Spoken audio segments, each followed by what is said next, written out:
दोस्तों, अगर कोई घर के बाहर का दुश्मन आपको गाली दे, अपमान करे या आपके रास्ते में कांटे बिछाए तो आप क्या करेंगे?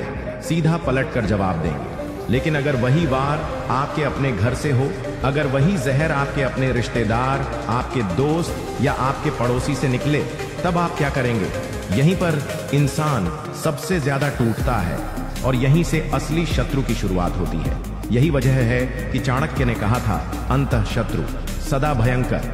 अंदर का दुश्मन हमेशा सबसे खतरनाक होता है। आज मैं आपको 7 ऐसे शक्तिशाली तरीके बताऊंगा जिनसे आप बिना लड़े अपने दुश्मन को चतुराई से मात दे सकते हैं। खासकर लास्ट तरीका इतना प्रभावी है कि उसे आप मिस नहीं करना चाहेंगे। तो वीडियो में अंत तक बने रहे, वीडियो लाइक करें और हमारे चैनल चाणक्य नीति इंस्पायर को सब्सक्राइब करें। एक बार मगध साम्राज्य में एक सेनापति था, ताकतवर, बुद्धिमान और हर युद्ध में विजयी। लेकिन उसकी हार किसी बाहरी दुश्मन ने नहीं की। उसकी हार हुई उसके ही दरबार के दोस्तों से, जो अंदर ही अंदर उसकी बुराई करते थे, उसके खिलाफ षड्यंत्र रचते थे। बाहर का दुश्मन तो वह तलवार से हरा देता था, लेकिन अंदर बैठे शत्रु ने उसे मनोवैज्ञानिक युद्ध में पराजित कर दिया। यानी सच्चा युद्ध मैदान में नहीं, दिमाग के अंदर होता है। चाणक्य ने शत्रु को 3 भागों में बांटा था। पहला, दृश्यमान शत्रु, जो सामने है और खुलकर विरोध करता है। दूसरा, अदृश्य शत्रु, जो मुस्कुराता है, दोस्ती दिखाता है, लेकिन अंदर से काटता है। तीसरा, स्वजन शत्रु, रिश्तेदार, परिवार या मित्र, जो आपको रोकते हैं, नीचा दिखाते हैं और आपकी प्रगति से जलते हैं। सबसे खतरनाक तीसरा वाला है, क्योंकि उससे आप खुलकर नहीं लड़ सकते। तो क्या हमें शत्रु से लड़ाई करनी चाहिए? नहीं। अगर आप सीधे लड़ोगे तो वो और ताकतवर हो जाएगा। अगर आप चुप रहोगे तो लोग आपको कमजोर समझेंगे। तो फिर रास्ता क्या है? यही है, बिना लड़े शत्रु को हराने की कला। आज हम सीखेंगे शत्रु को पहचानना कैसे है, उसके खेल को उसके खिलाफ कैसे मोड़ना है, और सबसे बड़ा राज, उसे बिना हाथ उठाए, बिना झगड़ा किए कैसे हराना है। जिंदगी एक युद्ध भूमि है, लेकिन इस युद्ध भूमि में हथियार तलवार या बंदूक नहीं, बल्कि आपका दिमाग, आपकी रणनीति और आपका धैर्य है। याद रखो, जिसने खुद पर जीत पाली वही दूसरों पर जीत पाता है। मान लो ऑफिस में एक व्यक्ति है जो हमेशा आपके खिलाफ बॉस के कान भरता है। अगर आप उससे झगड़ा करोगे तो लोग आपको ही गुस्सैल समझेंगे। अगर आप चुप रहोगे तो वो और बढ़ेगा।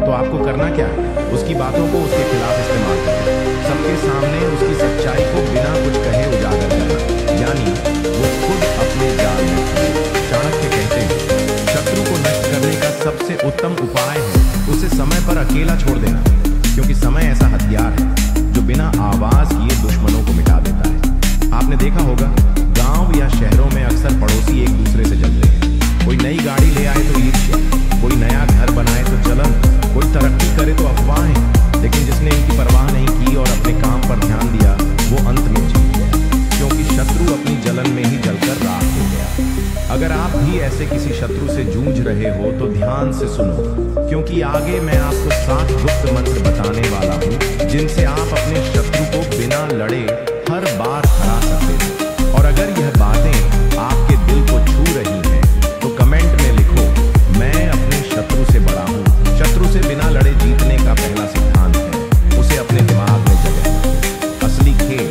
वहीं से शुरू होता है। जब आप हर समय यह सोचते रहते हो कि मेरा दुश्मन मेरे खिलाफ क्या कर रहा है, तब असल में आप वही कर रहे हो जो वो चाहता है। उसका मकसद है आपको अस्थिर करना, और अगर आप उसके बारे में सोचते रहोगे तो आप अपनी ऊर्जा उसे दे रहे हो। यही कारण है कि चाणक्य कहते थे, शत्रु से बदला लेना है तो पहले खुद को स्थिर करो, क्योंकि अस्थिर मन कभी सही निर्णय नहीं ले सकता। दूसरा सिद्धांत है, शत्रु को उसके ही खेल में उलझाना। इतिहास में कई बार देखा गया है कि जब सीधी लड़ाई नहीं लड़ी जा सकती तो चाल से जीतना सबसे बड़ा हथियार होता है। आपने सिकंदर और पोरस की कहानी सुनी होगी। जब पोरस से हार हुई तो सिकंदर ने सोचा कि अब इस राजा को खत्म कर दो, लेकिन पोरस ने सीधा झगड़ा नहीं किया, बल्कि उसका मन जीत लिया। उसने सिकंदर से कहा, मुझसे वैसे ही व्यवहार करो जैसे एक राजा दूसरे राजा से करता है। और उस एक वाक्य ने सिकंदर का पूरा दृष्टिकोण बदल दिया। यानी अगर आप सामने से लड़ोगे तो दुश्मन और शक्तिशाली हो सकता है, लेकिन अगर आप उसकी सोच पर कब्जा कर लोगे तो वो कभी जीत नहीं सकता। तीसरा सिद्धांत है, शत्रु की कमजोरियों को पहचानो। हर इंसान के जीवन में एक ऐसा बिंदु होता है जहां से वह नियंत्रित होता है।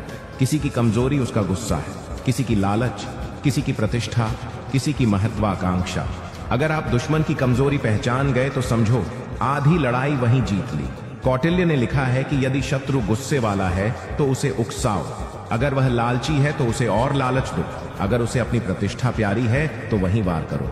और सबसे मजेदार बात यह है कि उसे पता भी नहीं चलेगा कि वह आपकी चाल में फंस चुका है।